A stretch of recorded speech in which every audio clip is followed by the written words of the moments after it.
parte de lo que concentra esta segunda clase tiene que ver con el ministerio de Cristo, la vida de Cristo, el propósito de Cristo en esta tierra, ¿ya? Y lo primero que que tiene relación a la cristología, que es el estudio de Cristo. Por lo tanto, lo primero que abordamos la semana pasada fue la naturaleza de Jesucristo y lo que tiene que ver con lo que sustenta la divinidad de Cristo, ¿ya? Algunos antecedentes que como tal los otorgan las Escrituras, y aún también la pregunta que de alguna manera sostiene Jesucristo hacia los discípulos, y donde Pedro le responde y le señala que él es el Cristo, el Hijo del Dios viviente. Por lo tanto, Jesús en esa ocasión le señala que no se lo ha revelado carne ni sangre, sino más el Señor. Por lo tanto, eso nos permite, avancemos un poquito, hermano Marco, avancemos por ahí. Eso nos permite a nosotros poder entender de que Jesucristo siempre estuvo presente. ¿Y por qué repasamos estos puntos, amados siervos y siervas? Porque en ellos se sustenta nuestra fe, ¿ya? Si no existiera Cristo, si no hubiese nacido, si no estuviese el plan redentor, no habría razón de nosotros predicar, ni los discípulos hubiesen hablado de él como el Salvador del mundo. Por lo tanto, vemos, adelantándome quizá un poquito en la materia, vemos que en el libro de los Hechos, la gran predicación de ellos era el Cristo resucitado, al Cristo que ahora estaba a la diestra del Dios Padre, y quien siempre estuvo presente sobre todas las cosas. Por lo tanto, avancemos a la siguiente diapositiva, que esto es parte de la materia de la semana pasada. Eso nos permite a nosotros, en Juan capítulo 1, verso 1, aquí hay un error en la diapositiva, es Juan capítulo 1, verso 1, nos habla del verbo que tiene que ver con el Hijo de Dios mismo, que estaba desde el principio, y en ello nos habla de tres enunciados que tienen que ver con la declaración de la existencia, cuando habla del principio, luego declara lo que es su persona, que estaba con Dios, y luego lo que tiene que ver con la deidad, ¿ya? Cuando hablamos de la deidad, tiene que ver con la naturaleza divina por parte de Cristo. Entonces, lo que está haciendo Juan aquí, al comenzar su capítulo y al comenzar el libro, es hacer una defensa potente, fuerte, con respecto a muchas creencias y movimientos que estaban existiendo en ese tiempo, ¿ya? Porque debemos entender que los discípulos a posterior, ellos escribieron sus libros y permitió de alguna manera a ellos detallar, porque eso es como un cuadro sinóptico, detallar desde la mirada de ellos con respecto a quién fue Cristo, su ministerio, etc. Por lo tanto, en ese tiempo ya existían, cuando se escribe este libro, existían movimientos que, por ejemplo, algunos señalaban que Cristo solamente había venido en espíritu, pero no había estado en carne, otros que simplemente no había resucitado, etcétera. Otros que no era un profeta y nada más, y que había sido creado por Dios, por ejemplo. Y eso lo encontramos hasta el día de hoy en algunas sectas, como por ejemplo los Testigos de Jehová, que es la materia que a posterior ustedes van a seguir un rato más. Por lo tanto, este capítulo, al comenzar, hace una tremenda defensa con respecto a quién es Cristo, su origen, su procedencia, y de qué manera Él se manifiesta hacia la humanidad. Por lo tanto, ello nos permite a nosotros poder considerar algunos elementos. Vamos un poquito más adelante, hermano Marco. Algunos elementos que están presentes, eh, algunos elementos que están presentes en la figura de Cristo. Por ejemplo, solamente voy a tomar algunos que tienen que ver con el primogénito de toda creación, por ejemplo, cuando lo señala en Colosenses capítulo 1, verso 15, que esto es un poquito la materia de la semana pasada, tiene que ver más bien la posición de Cristo como el Hijo de Dios. No tiene que ver con la relación a que ha sido creado, ¿ya? Que eso es lo que hablamos la semana pasada. Lo que es unigénito, lo que tiene que ver con engendrar, lo que tiene que ver con primogénito, tiene que ver más bien un poco con el lugar que tiene Cristo, pero de ninguna manera Él fue creado en medio de la creación ni antes de la creación. A la verdad es preexistente, ¿ya? Eh, y eso significa que Cristo siempre ha estado y está desde la fundación de todas las cosas y del mundo. Por lo tanto, estaba junto al Padre desde antes de la fundación del mundo. ¿Eso qué nos da a entender cuando hablamos de esta manera? Que primero, Jesucristo es parte de la Trinidad, también es divino, ¿ya? Y que finalmente es quien está ahora a la diestra del Dios Padre, que así Esteban cuando ve esa visión, cuando estaba siendo eh, apiedrado, ahí es cuando él tiene esta revelación que también no fue casual, ya Dios permitió esa revelación para nuevamente reafirmar que el Hijo de Dios, quien había estado junto a ellos en esta tierra, era quien estaba a la diestra de Dios Padre ahí rogando por todos nosotros.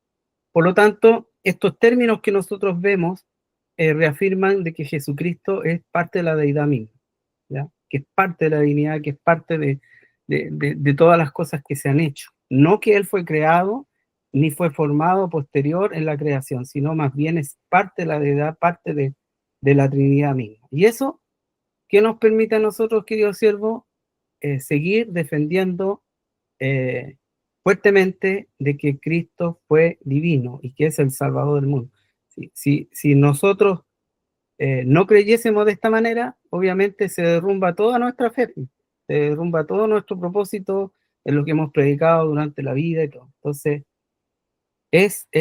estos argumentos son muy importantes que nosotros los podamos manejar en relación a la preexistencia de Cristo, a que Él es preeminente sobre todas las cosas, es decir, desde antes, desde el principio, desde mucho antes, Él está sobre todas las cosas. Y que por supuesto tiene una posición única, y que un poco así lo señala la Escritura con respecto a Él, siendo el único hijo, ¿ya? Siendo el primogénito, como se da en el pueblo, se dio en el pueblo judío, así también en relación a su padre, en esa figura es el primero y también es el único y principal, ¿ya? A diferencia que él estaba, siempre estuvo presente. Bien, sigamos un poquito más adelante. Hay doctrinas que se desglosan de esto, queridos siervos, que obviamente se pueden profundizar mucho más, pero obviamente en una clase no podemos, quizá un poco nombrarlos, pero hay algunos términos que yo les recomiendo igual que usted los pueda profundizar un poco más.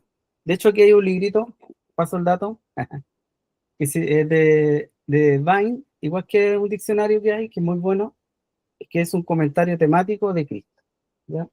Que no lo he encontrado en PDF, si lo llego a encontrar se los comparto, ¿ya? Que es muy bueno y habla de lo que es Cristo, ¿ya?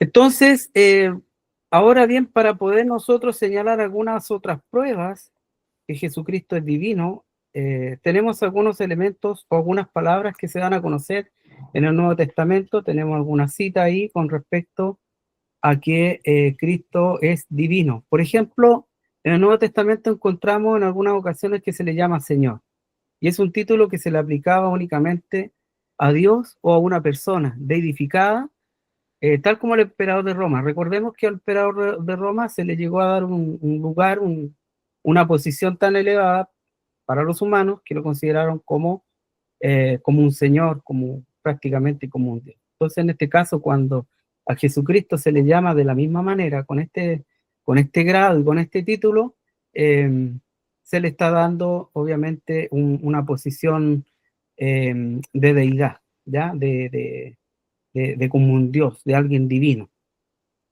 Y eso lo señala, por ejemplo, en Mateo 22, verso 43-45, y Romanos 10, 9, que lo podemos compartir. Si alguien me lo encuentra, y si es que yo lo encuentro antes, si hay algún pastor que lo encuentra, lo lee.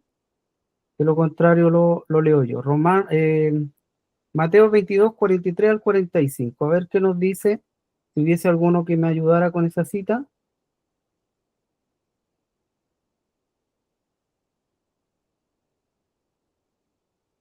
Prende su micrófono y lo puede señalar.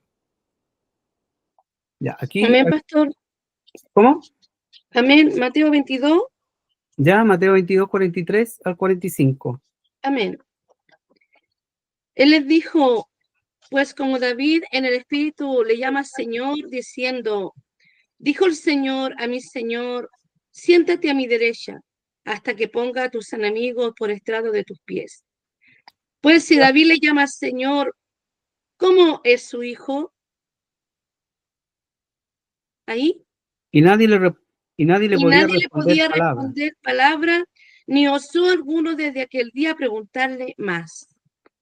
¿Se fijan? Ahí tenemos el caso de una cita donde lo llama el Señor. Luego tenemos Hechos capítulo 2, verso 36, que dice lo siguiente. Sepa pues ciertísimamente toda la casa de Israel que a este Jesús, a quien vosotros crucificasteis, Dios le ha hecho Señor y Cristo. ¿Se fijan? Entonces ahí le da una posición única de relevancia en relación a cualquier ser humano. A posterior encontramos también que a Jesucristo se le asigna culto divino y es el homenaje que se le rinde a Jesús.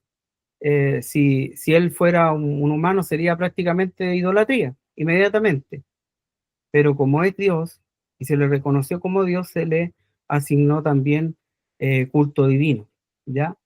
Recordemos que Dios no está de acuerdo con la idolatría de ninguna manera, de ninguna especie, por decir una manera. Y en este caso, si Cristo no fuera divino, obviamente no se le podría rendir culto. Pero más bien, también encontramos en la Escritura antecedentes de que también se le rindió culto. Por lo tanto, da una señal más con respecto a que él era divino. También se le atribuyen títulos y atributos y oficios de Dios, ¿ya? Y esto, ¿qué nos permite con respecto a estos elementos, queridos siervos, también poder conocer más lo que es la figura de Cristo? Porque de otra manera también nosotros no le podríamos conocer.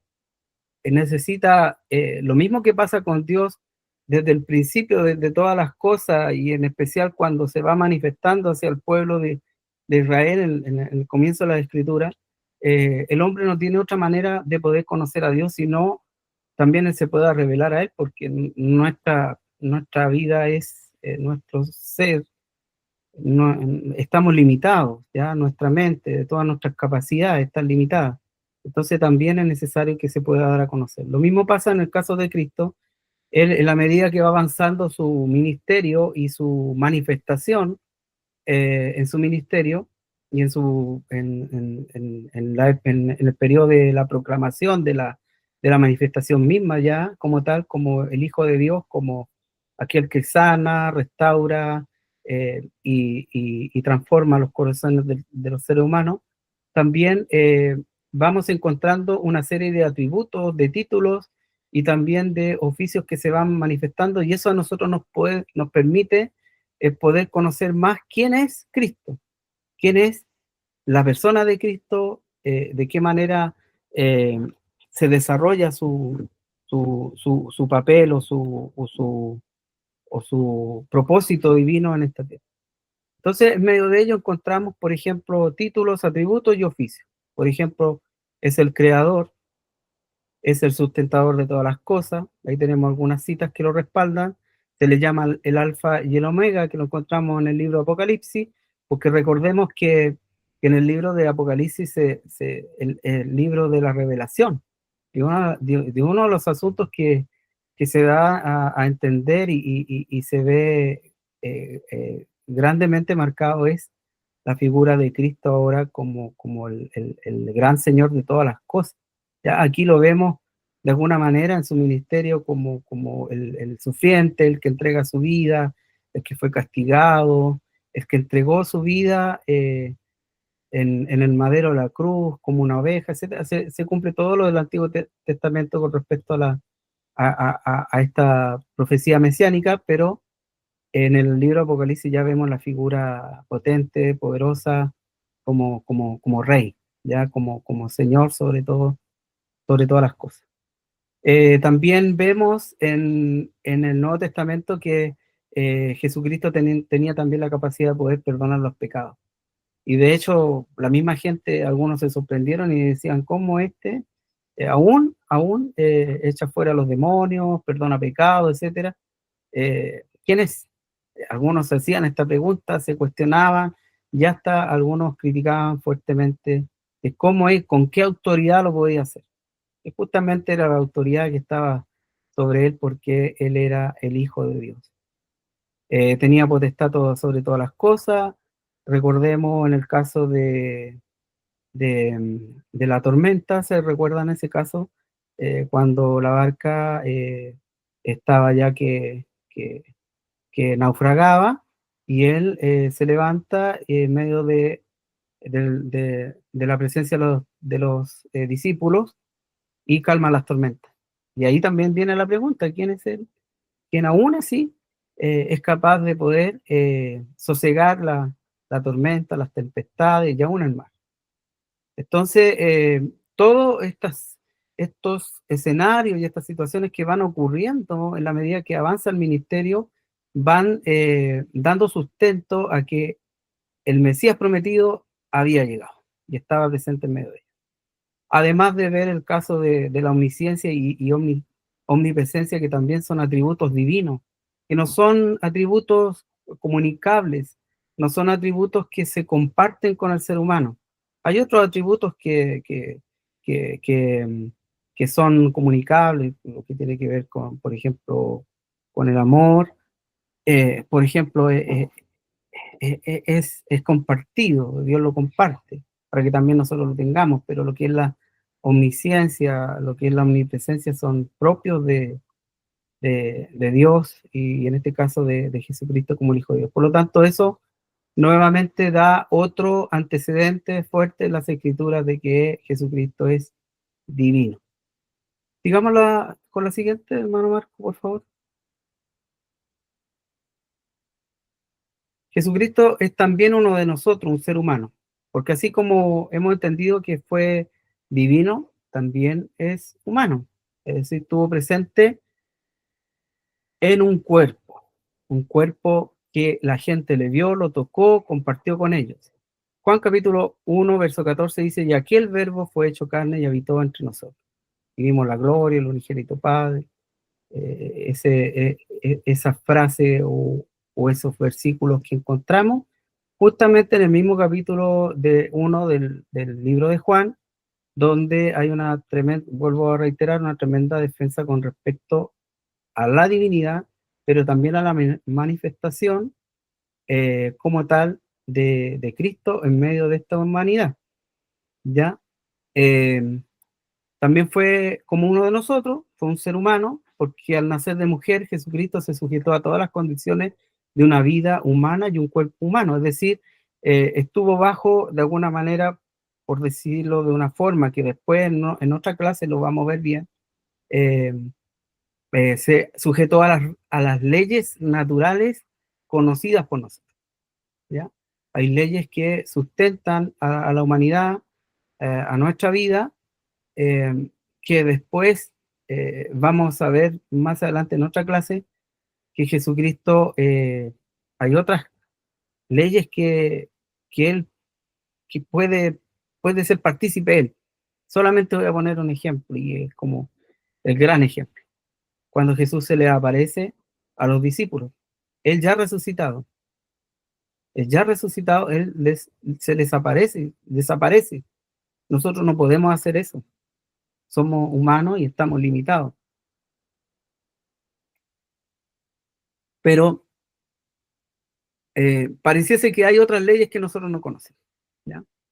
Otras leyes o otras capacidades que sustentan, y en este caso él lo podía hacer, o traspasar una pared, etcétera. que lo vamos a ver más adelante, pero que nosotros no lo podemos hacer. En esta vida terrenal, humana, propia, no podemos. Por lo tanto, entendemos también y tenemos bastante claridad de que también Cristo estuvo en medio de nosotros porque Él nació, como siempre lo predicamos y lo señalamos, y aún así lo recordamos y celebramos y agradecemos a Dios porque Él vino a estar con nosotros, se humanó para poder vivir con nosotros y de alguna manera esta cercanía provoca de que también nosotros podamos entender de que Él lo dio todo por amor a nuestra vida, a la humanidad. Sigamos con la otra, hermana. Ahora bien, ¿cuál fue la importancia del nacimiento original? Porque una cosa es que haya nacido, pero lo otro tiene que ver con el nacimiento, como fue, ¿ya? El nacimiento de él o la promesa y también lo que fue la llegada a esta tierra fue una forma también virginal. Y qué importante es esto, porque nos permite entender que había una importancia grande, primero porque era una señal. En Isaías capítulo 7, verso 14, señala de que se cumplen sobre él las promesas del Antiguo Testamento, que Dios mandaría al Salvador en una forma, en un nacimiento sobrenatural, ¿ya? Entonces, es importante entonces porque describe una señal, es una señal y es un cumplimiento de una promesa del Antiguo Testamento. Recordemos que el Nuevo Testamento se cumplen las profecías mesiánicas establecidas, que están establecidas en el Antiguo Testamento, se cumplen en el Nuevo Testamento, ¿ya? Y el Nuevo Testamento cumple y corrobora lo del Antiguo Testamento. Por lo tanto, era una señal y se cumple sobre Cristo en su nacimiento, en su concepción divina, ¿ya? Que la concepción de él no fue entre un hombre y una mujer, sino fue por medio del Espíritu Santo, fue engendrado para poder nacer en medio de nosotros.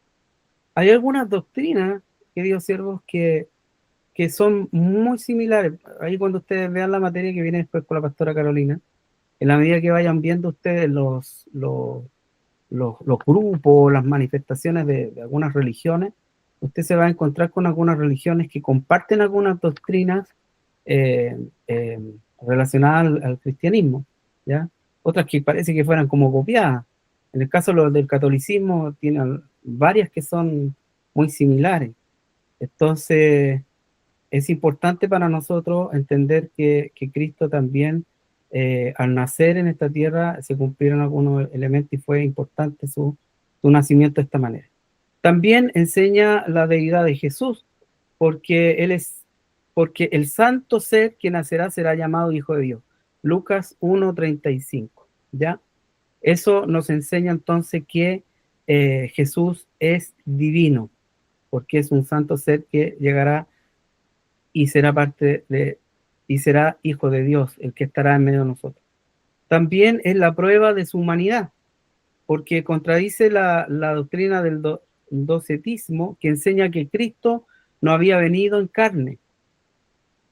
Ya, eh, por ejemplo, en este caso habla de que más bien también, aparte de ser espíritu, también estuvo en un cuerpo, alma y espíritu. ¿Ya? Entonces, contradice estas doctrinas o estas líneas de pensamiento relacionadas al docetismo, donde no consideran en este caso lo que es el cuerpo, ¿ya?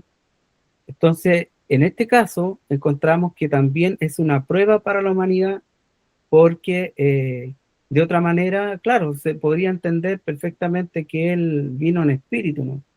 Pero como hay pruebas convincentes, hay hechos que portamos nosotros por todas las generaciones, y aún más agradecemos a Dios porque Él nació en un pesebre y luego Él creció en medio de los hombres y se manifestó a su tiempo el ministerio, obviamente lo que nosotros estamos haciendo es dar credibilidad y dando veracidad a que Cristo realmente estuvo en esta tierra junto a los hombres y se manifestó en el tiempo que Dios estableció para mostrar la salvación. E hizo posible que Jesús no heredara la naturaleza pecaminosa.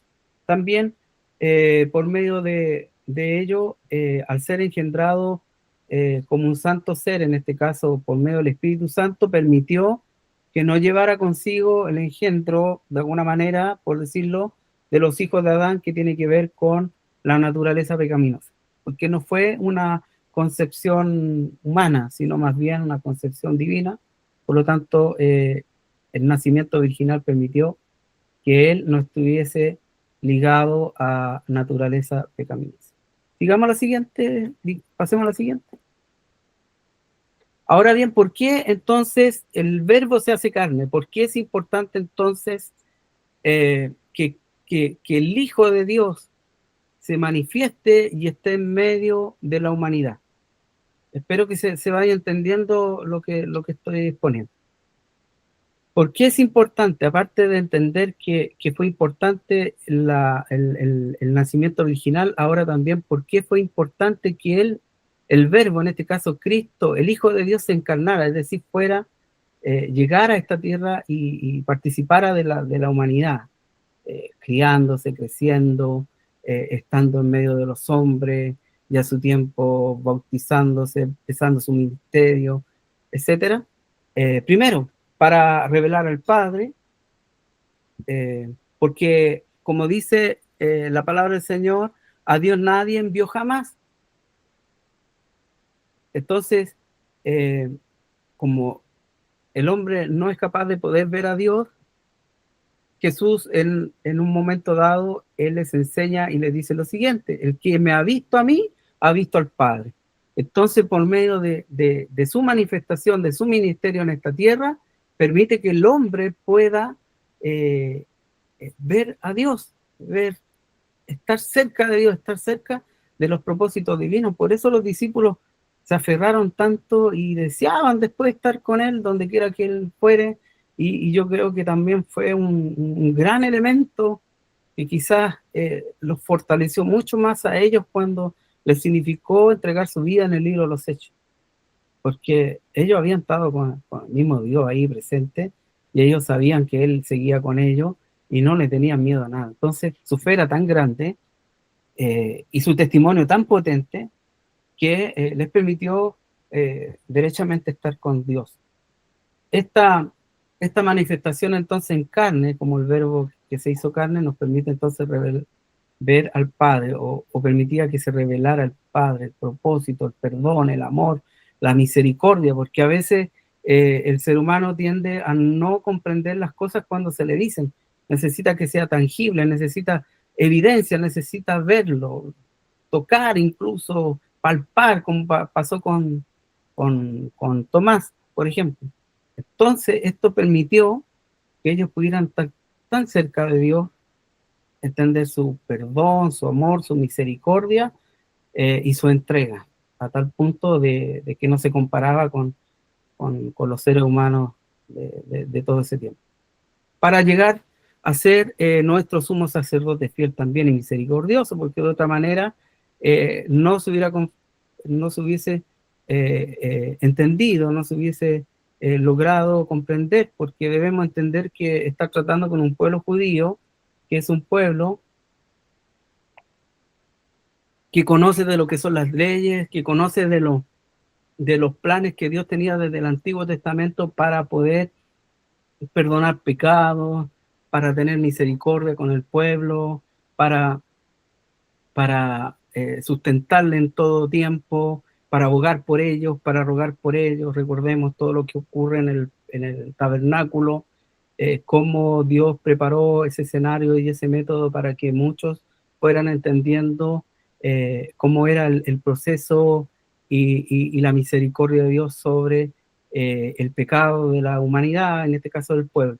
Entonces, ellos fueron comprendiendo también que era necesario tener un sumo sacerdote. Y en el Nuevo Testamento vemos aquí la manifestación de Cristo como el gran sumo sacerdote, fiel y misericordioso, que viene también a rogar, a perdonar pecados y a colocarse Él delante para poder rogar por nosotros. Luego lo tercero, como algo ya señalamos, para quitar el pecado del mundo, ¿ya? También Jesús vino para expiar el pecado mediante el mismo sacrificio de Él. Lo encontramos en su ministerio, al final de su ministerio, como Él, un poco antes de su final, como Él entrega su vida por amor de todos aquellos que le seguían y aquellos que le conocieron, aquellos que entregaron su vida a Él. Y muchos otros que la Biblia no lo describe así en detalle, pero tuvieron que haber sido miles o muchos porque recibieron de la misericordia de Dios en medio de su ministerio. Lo cuarto, para deshacer las obras del diablo, como sabemos, había un propósito tremendo de poder vencer el poder del pecado y tomar las llaves de la muerte, y también sobre toda enfermedad y sobre todo daño que el pecado había hecho, sobre toda enemistad que se había producido por medio de Cristo, se vuelve a, a establecer este puente, esta conexión, esta unión, esta, esta amistad o esta reconciliación del hombre para con Dios por medio de Cristo. ¿Ya? También la otra razón de por qué él se da a conocer en esta vida, en el ministerio, en la tierra, es para justamente conocer cómo el hombre puede vivir una vida santa, una vida en búsqueda de Dios. Y la encontramos en muchas ocasiones donde Cristo muchas veces llevó consigo el yugo sobre su vida, enseñó lo que era ser manso, enseñó a lo que era ser humilde de corazón, andar en una vida conforme a los propósitos de Dios. Muchas veces los mismos discípulos le vieron orar, le vieron rogar a Dios, y aún en medio de escenas que le significaba incluso sanar, aún así lo vieron rogando al Padre para que Él fuera con Él en ese momento. ¿Ya? Y lo siguiente que encontramos también, que Él preparó y manifestó la gloria de Dios en esta tierra en la figura del verbo que se hizo carne, con el propósito también de preparar no solamente la vida de los seres humanos, sino también formar y preparar una iglesia a fin de que esté con Él cuando Él vuelva nuevamente. ¿Ya? Encontramos ahí que en el momento de la ascensión, los discípulos los ángeles le dicen a ellos: ¿por qué están mirando hacia el cielo? Así como lo habéis visto, un día Él volverá. Y esa promesa hasta el día de hoy está presente, de que un día Él volverá. ¿Por quiénes volverá? Por todos aquellos que ahora son los llamados, los que son la iglesia. ¿Ya? Sigamos a la siguiente, hermano Marco, por favor. Nos quedan algunos minutos. Los títulos de nuestro Señor, también por medio de los títulos aprendemos acerca de la persona y la obra de nuestro Señor. ¿Ya? Pasemos a la siguiente. Y en medio de ello encontramos algunos nombres que usted los puede estudiar un poquito después, más en profundidad. Encontramos en el Nuevo Testamento, especialmente en su ministerio, los nombres como Cristo, Jesús, Verbo, Palabra, Hijo de David, Hijo del Hombre, el Señor. Algunos ya lo hemos descrito y algunos otros los conocemos. En el caso de Cristo sabemos que significa ungido, que tiene que ver con un equivalente a la palabra hebrea de Mesías. Jesús, que en la forma griega es el nombre de Josué, que significa Salvador. ¿Ya? El verbo palabra, como las palabras comunican idea y concepto, la palabra viva también revela cómo es Dios. Y en este caso lo que está haciendo Cristo es revelar a Dios, dar a conocer a Dios. Por eso Juan, cuando vuelvo a insistir con el libro de Juan, en su primer capítulo, él dice que vieron la gloria misma de Dios presente. Entonces imagínense, ver a Cristo era ver a Dios, estar con Dios ahí. Por eso entonces él reafirma que Cristo es divino, que el Hijo de Dios, y era el Dios mismo en esta tierra, dándose a conocer en su ministerio. El hijo de David tiene relación a un título mesiánico que pertenece a la línea del rey David, y hijo de hombre, que es un término que a veces se utilizaba en el Antiguo Testamento para un poco destacar o señalar lo que es la debilidad del hombre, ¿ya? Y el Señor, que lo habíamos citado ya con respecto a lo que tiene que ver con el lugar o el nivel o la supremacía que se le da a entender de la figura de Cristo. Pasemos a la siguiente.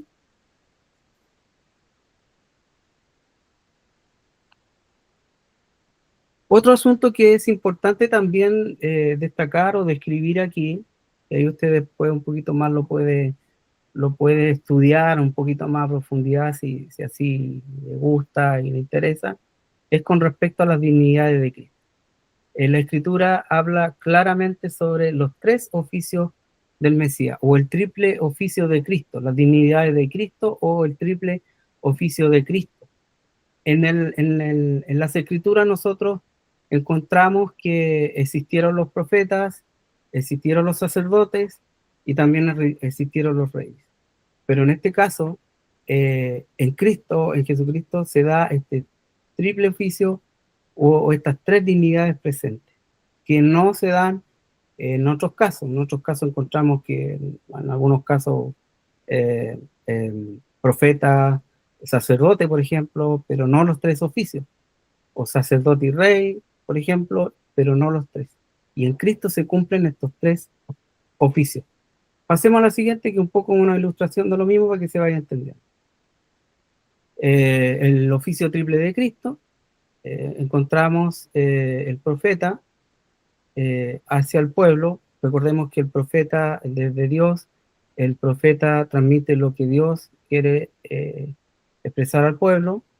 Luego, lo que el pueblo clama o ruega, lo hace por medio del sacerdote hacia Dios, y luego de Dios por medio del rey hacia el pueblo. Ya un poco esa es la figura que se va dando en el Antiguo Testamento, especialmente donde Dios habla por medio de los profetas hacia el pueblo, donde el sacerdote clama a Dios por su pueblo, y donde Dios por medio del rey también determina algunos asuntos. Entonces, esta figura de estos tres oficios lo encontramos fuertemente marcado en la figura de Cristo. Pasemos a lo siguiente. Entonces, en Cristo, usted después lo puede estudiar más, lo puede profundizar más, porque es algo muy, muy hermoso. Entonces, en Cristo encontramos estos tres oficios. El de profeta, el profeta es el portavoz de Dios, el encargado por especial misión divina de hablar al pueblo en nombre de su Dios. Luego el sacerdote, un sacerdote es una persona divina consagrada para ofrecer sacrificio, representar al hombre ante Dios y asegurarle el favor divino. Y el rey, el primer libro de la Biblia,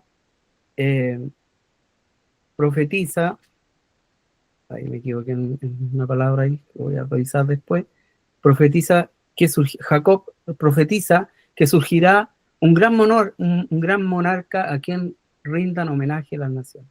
Génesis 49. ¿Ya? Entonces, aquí encontramos el triple oficio de Cristo.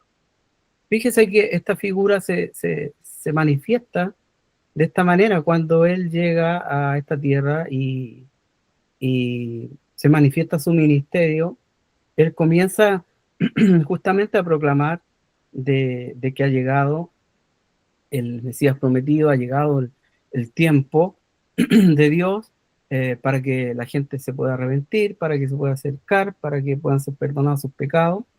Luego Él manifiesta su obra como sacerdote, porque ruega por nosotros, intercede por nosotros, eh, ruega a Dios por nosotros.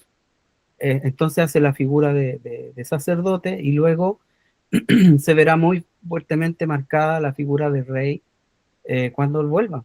Cuando vuelva en el libro de Apocalipsis, como les decía anteriormente, ahí se manifestaba como el Cordero de Dios que quita el pecado del mundo, el Cordero que va a entregar su vida, el Cordero que va a ir al matadero, al sacrificio.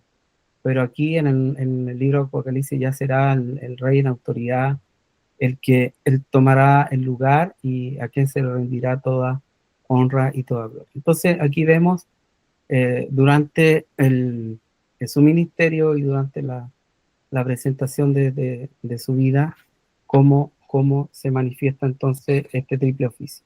Pasemos a la siguiente diapositiva, nos quedan algunos minutitos. Nos quedan algunos minutos, 8 minutos. El capítulo 2, que es el que tocaba hoy día. Tiene que ir a la otra presentación. Y de a poquito vamos a ir alcanzando la materia porque quedamos un poco atrás mano con la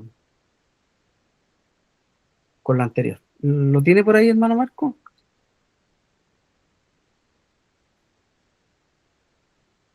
Ya. Hacemos al tiro. Vamos a la otra. A ver. A esa. Ya. Las obras de Jesucristo, de Cristo. Las obras de Jesucristo, encontramos la muerte de Jesús. Aunque Jesucristo hizo muchas obras en su ministerio terrenal, son 3 las obras trascendentales: su muerte, su resurrección y su ascensión. Pasemos a la siguiente, que un poco ya las conocemos, porque estamos un poco repasando quizás nosotros. La muerte de Jesús, primero, la importancia de su muerte, de nuestro Señor. La muerte de Cristo fue profetizada muchas veces y prefigurada por muchos símbolos proféticos en el Antiguo Testamento. Por lo tanto, la importancia era muy trascendental porque de esta manera está dando cumplimiento al Antiguo Testamento, y por sobre él se está dando a conocer que él realmente era el Mesías prometido. También la muerte de Jesucristo es uno de los temas fundamentales del Evangelio y el corazón mismo de la fe, porque si Cristo no hubiese muerto por nosotros, si Cristo no hubiese entregado la vida por nosotros, vana sería nuestra fe, no habría salvación, no habría perdón de pecado. Entonces, qué importante es que Cristo haya entregado su vida por cada uno de nosotros. El verdadero significado de la muerte, la Biblia enseña claramente que Cristo murió como un sacrificio por nuestros pecados. Entonces, en lo segundo, es muy importante porque la Biblia habla de ello, que Cristo fue quien sacrificó su vida por nuestros pecados. No hay otro medio, no hay otra forma. Solamente por medio de Cristo, porque Él fue quien entregó su vida por nosotros.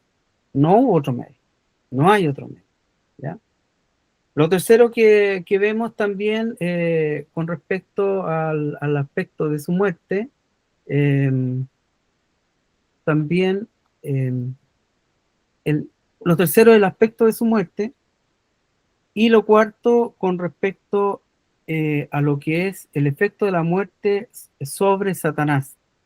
¿Ya? En el caso del efecto de la muerte sobre Satanás, obviamente es porque fue vencido. Todos recordamos que sobre ello le fue quitada las llaves de la muerte y le fue quitada toda potestad que él tenía sobre todo lo que estaba en esta tierra y sobre la humanidad. Por lo tanto, es importante comprender entonces que la muerte de Cristo fue muy, y es hasta el día de hoy importante y trascendental para la salvación del ser humano. Sigamos con la otra.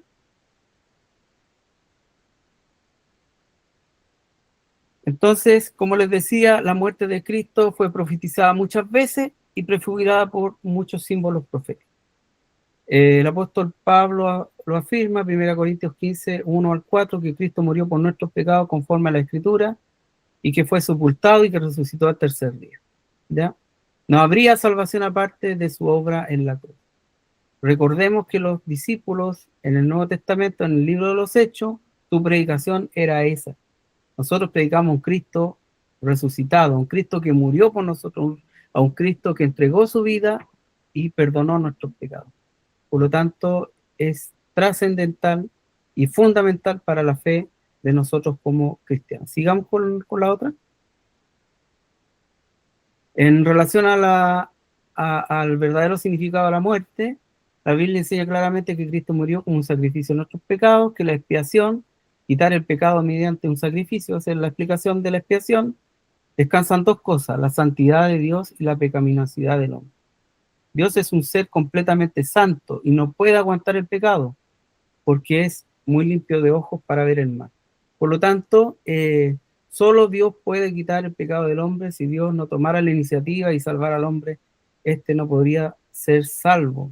Necesitamos a Cristo por medio de su obra redentora para poder que el hombre sea salvo. Nosotros por nosotros mismos no podemos hacerlo. Necesitamos a un Salvador, necesitamos a un Redentor, necesitamos que alguien ruegue por nosotros. Nosotros humanamente no podemos. La siguiente,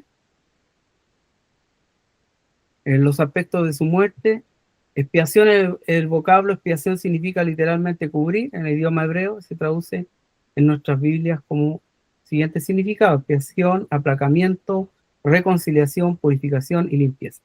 En otras palabras, Cristo se pone delante de nosotros. Con su sangre, Él cubre multitud de nuestros pecados. Él se coloca delante, Él con su sangre cubre multitud de pecados, y de esa manera, tal cual como ocurre en el tabernáculo, el sacrificio y lo que presenta y lo que realiza el sacerdote representa también una expresión que libra o cubre de multitud de pecados, y Dios de esa manera no ve nuestro pecado, sino más bien se ve la gracia, la misericordia sobre nuestra vida. La siguiente, por favor. Otro aspecto de su muerte permitió la sustitución. Los sacrificios en el Antiguo Testamento fueron de carácter expiatorio y se considera que hacían en el altar por los israelitas lo que éste no podía hacer por sí mismo. El altar representaba a Dios, el sacerdote representaba al pecador y la víctima era el sustituto del israelita aceptada en su lugar. ¿Ya? Lo mismo ocurrió, como tal sabemos y conocemos, de igual manera Jesucristo, por medio de su muerte que efectuó en la cruz del Calvario, hizo lo que nosotros no podíamos hacer. Y Isaías 53 se cumple en el Nuevo Testamento la figura de Cristo, aquel cordero que fue inmolado y fue entregado por nosotros. La siguiente, hermano Marco, por favor. Ya estamos terminando. La propiciación, que son otros términos que conocemos. El vocablo propiciación procede, según se cree, de la palabra latina prope, que significa cerca. De ahí el vocablo significa reunir, crear un ambiente favorable para la reconciliación, lograr un éxito en la reconciliación. Propiciar significa apaciguar la ira de Dios Santo mediante el ofrecimiento de un sacrificio expiatorio. De esa manera no fuimos consumidos, ¿ya? Porque en el libro de Romanos, capítulo 3, verso 23, dice que la paga del pecado es muerte. Simplemente teníamos que morir. Pero en el 3.26, 3.23, perdón, 3.23, 3.26, ahí habla de que Cristo, por medio del regalo de Dios, la dávida de Dios, en Cristo Jesús fuimos nosotros perdonados. ¿Ya? 3.23, por cuanto todos pecaron y están destituidos de la gloria de Dios. Y luego tenemos el 3.25, que Dios puso como propiciación por medio de la fe en su sangre para manifestar la justicia, y a causa de haber pasado por alto en su paciencia los pecados pasados. Es decir, Dios de alguna manera los pasa por alto bajo la misericordia y la entrega de su Hijo por amor a nosotros. La siguiente, hermano Marco. Otro aspecto de su muerte permitió la redención. Redimir, este vocablo, tanto en el Nuevo como en el Antiguo Testamento, significa comprar algo de nuevo mediante el pago de un precio, liberar de la esclavitud mediante el pago de un precio. ¿Ya? Este término también lo conocemos, lo hemos ilustrado muchas veces, donde Él pagó el precio por nosotros. Entonces, por medio de su muerte, se aplican todos estos términos que nosotros conocemos en favor de la humanidad, en favor de nuestra vida. Finalmente, terminamos con la última cita después ustedes pueden leer la cita, estudiar un poco más.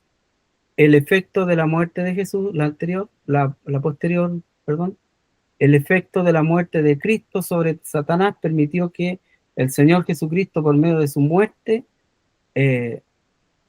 produciera una rotura potencial en el poder de Satanás sobre la humanidad. La cruz significa la condenación de Satanás y la solución de los problemas de los pecados, que son los medios empleados por el diablo para esclavizar la humanidad. Ahora hay una salida, ahora hay un escape, ahora hay una solución, ahora hay una esperanza. Antes no la había. El Dios de este siglo había cegado el entendimiento para quien no pudieran entender la verdad. Pero por medio de Cristo, por medio de su ministerio, por medio de su entrega en la cruz, por medio de su muerte, permite que ahora el hombre tenga esperanza y una vida eterna. Por lo tanto, Dios les bendiga, queridos siervos, amados. Anduve un poquito rápido en la segunda parte, pero son términos que ustedes muchas veces han aplicado, que solamente deben fortalecer para podamos emplearlos cada día mejor.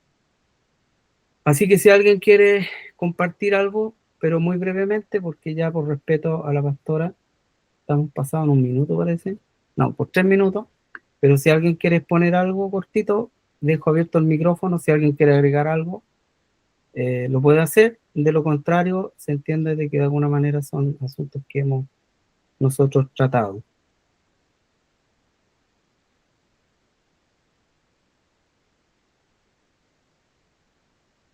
Bien, quiero dejarlo cariñosamente invitado para la tercera clase, que esa tercera clase va a estar buena.